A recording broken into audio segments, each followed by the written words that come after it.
আপনি যখন কাউকে গুরুত্ব দেন তখন পৃথিবীর কোনো ব্যস্ততাই আপনাকে আটকাতে পারে না। ব্যস্ততা আসলে একটা অজুহাত মাত্র। আসল সত্যিটা হলো আপনার অগ্রাধিকার। যার কাছে আপনার মূল্য আছে সে হাজারো কাজের ভিড়েও আপনার জন্য ঠিক কয়েক সেকেন্ড সময় বের করে নেবে।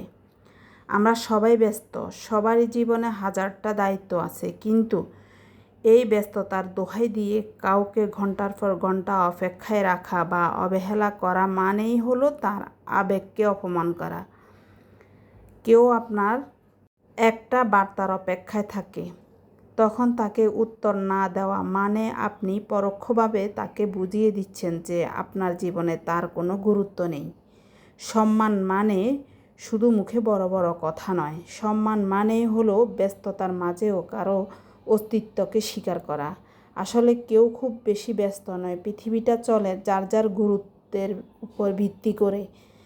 যাকে আপনি ভালোবাসেন বা সম্মান করেন তার জন্য সময় বের করাটা কোনো কষ্টসাধ্য কাজ নয়, বরং সেটা একটা তাগিদ। যেখানে সত্যিকারে টান থাকে সেখানে রিপ্লাই দিতে কয়েক ঘন্টা সময় লাগে না। তাই যারা আপনাকে ব্যস্ত আছি বলে এড়িয়ে চলে, বুঝে নিন আপনি তাদের তালিকায় কোনো এক কোণায় পড়ে আছেন।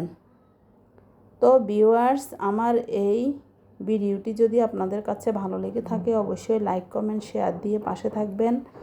যারা নতুন তারা অবশ্যই আমার পেজটি ফলো দিয়ে একটি গঠনমূলক কমেন্ট রেখে যাবেন, যাতে করে আমি ওই কমেন্ট ধরে আপনাদের পরিবারে যুক্ত হয়ে যেতে পারি। আর যারা আমার ইউটিউব চ্যানেল থেকে দেখছেন তারা অবশ্যই আমার চ্যানেলটি সাবস্ক্রাইব করে একটি গঠনমূলক কমেন্ট রেখে যাবেন, যাতে করে আমি আপনার কমেন্ট ধরে আপনার পরিবারের সদস্য হয়ে যেতে পারি। তো সবাই ভালো থাকবেন, সুস্থ থাকবেন, সবার জন্য শুভকামনা রইল। আল্লাহ হাফেজ।